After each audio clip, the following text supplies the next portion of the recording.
What is the right age for the first facelift? And also, can I have subsequent facelifts down the line when I feel like I need it?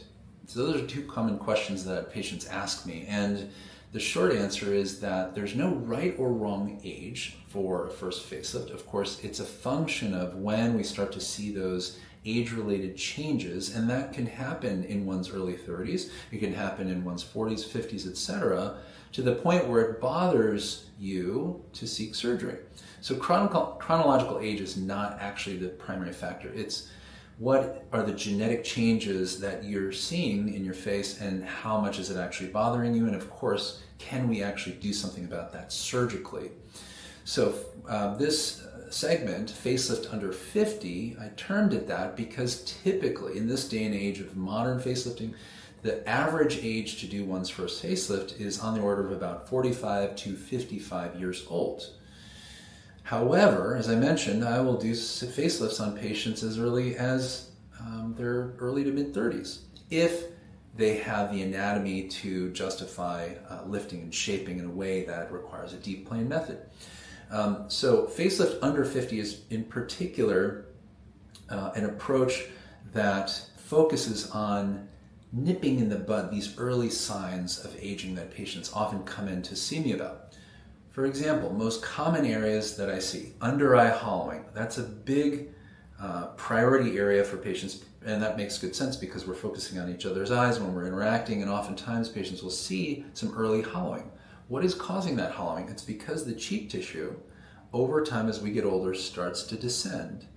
And this cheek fat, which you can pinch between your thumb and your finger, is the deep fat compartment. It lives in a higher position when we're younger. In our teen years, if you look back at photos of yourself, you'll see that you had ample fullness all the way to the under eye region. But over time, as we get older, that cheek fat starts to descend. It pulls volume away from the under eye, and it starts to create this fold called the nasolabial fold.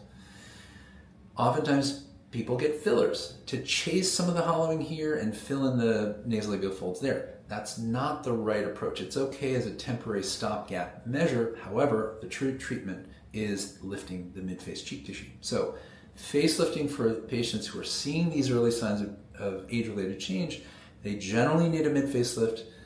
If they don't have a lot of excess skin, which is pretty typical for younger folks, then we can often do that with an endoscopic approach, mid-facelift, where we're repositioning the cheek fat up in this vertical direction and restoring the natural rejuvenated appearance. Now, lower face and neck, that's the other high priority area where oftentimes patients see early jowl formation. Jowls refer to the lower cheek tissues that start to create a bump in the jawline, and we don't see the nice clean jawline anymore. Sometimes they also see early changes in looseness down below, as well as lack of a clean jawline and neckline. So I'm often doing lower face neck sculpting, deep neck sculpting to reduce the fullness of the glands through an incision through here, also hidden incision behind the ears to tighten the platysma. That is a high priority procedure oftentimes for patients in their under 50 years old. So deep plane mid facelift either through an endoscopic method or traditional deep plane method with the scar line in front and behind the ears if patients are finding that they have too much skin laxity and looseness, and also lower facelift deep neck sculpting. That's key combination of procedures for facelift under 50. Now the third and final procedure, not final because there are other things that we can add in, but the third most important would be fat transfer, because over time we lose volume in the face. Typically I will do fat transfer throughout the forehead, temples, under eyes, mid-face, a little bit in the lips as well. See my separate video on fat transfer to get the details of that, but that combination of procedures can really give a beautiful refresh to patients under 50 years old. And I will mention one more little procedure before we end, and that is a brow lift, because of course we're starting to see changes in the brow position, and if we're only addressing the face and the neck, lifting and refreshing the face, but the brow stays low, you can see that that creates a disharmony, which would become more apparent down the line. So endoscopic brow lift to refresh everything. How long does it last? Well, I always aim for about 20 years.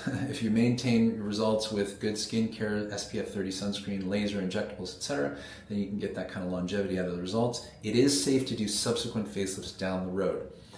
Quick anecdote, Barbara Corcoran, famous shark on Shark Tank. She's a real estate guru. She's very open about having had her third facelift in her 70s, and she said famously, I look forward to having my fourth facelift in my 80s because I want to look hot all the time. She's very funny. The point is, if it's done really well the first time, second time, third time, you can have subsequent facelifts.